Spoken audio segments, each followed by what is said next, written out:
জীবনের 30টা বছর পেরিয়ে গেলাম, কিন্তু এখন অবধি 31st নাইট কি, হ্যাপি নিউ ইয়ার কি, এসব সেলিব্রেশনই করলাম না। লাইফে এমন একটা মানুষ জুটলো না যে এই 2টি দিনের বিশেষত্ব আমাকে বোঝাতে পারবে, অথবা আমি নিজেকেও এতটা ইন্সপায়ার্ড করিনি যে নিজে থেকে আমি এই দুটো জিনিসকে আলাদাভাবে উদযাপন করব। এখন তো মনে হচ্ছে জীবনের 16 আনা কেন, বছর যত হবে, বয়স যত হবে, তত আনাই বৃথা।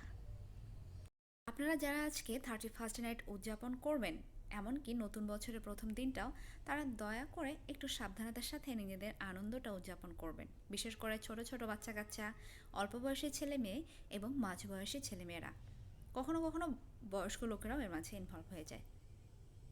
কেননা এই আনন্দ উদযাপনে থাকে হই হুল্লোড়, চিৎকার চেঁচামেচি, নাচ গান, লাউড মিউজিক, আতশবাজি, পটকা ফোটানো সহ না জানি আরও কত কী। এই যে আপনার আনন্দের এই মাধ্যমগুলো, দেখা যাবে এগুলো আপনার আশেপাশে অবস্থিত কোনো ছোট বাচ্চা, কোনো অসুস্থ রোগী, বয়স্ক মানুষের, এমনকি পশু পাখির ক্ষতির কারণ হয়ে দাঁড়াচ্ছে। এই জন্য আনন্দটা এমনভাবে উদযাপন করুন যেন আপনার আনন্দটা অন্যের ক্ষতির কারণ না হয়, আপনার আনন্দকে কেউ বাধাও দিতে না পারে, আবার আপনি কারো ক্ষতি না করে নিজের আনন্দটা সুন্দর করে উদযাপন করতে পারছেন। সব দিকে খেয়াল রাখতে হবে আমাদের, তাই না? নতুন বছরের শুভেচ্ছা রইল।